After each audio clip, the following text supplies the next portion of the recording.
2017 தலைநகர் டெல்லியில இதுக்காக நம்ம மகளிர் சார்பில் போராட்டம் நடத்தப்பட்டுச்சு.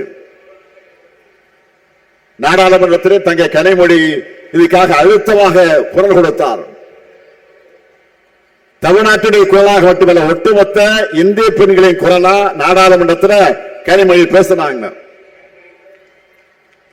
தேவையே இல்லாத நிபந்தனையோடு பெண்களுக்கான 33 விழுக்காடு மசோதாவை ஒன்றிய பாஜக அரசு நிறைவேற்றிருக்கு. தேவையா இல்லாத நிபந்தனையோடு நிறைவேற்றிருக்கு. அது எப்ப நடைமுறைக்கு வரும் சொல்ல முடியாத நிலைதான் இருக்கு இன்றைக்கு. இது எதை காட்டுது? ஆபரேஷன் சக்சஸ், ஆனா பேஷன் டெட் சொல்லுவாங்கல்ல, அப்படி இருக்கு அவங்களுடைய செயல்பாடு.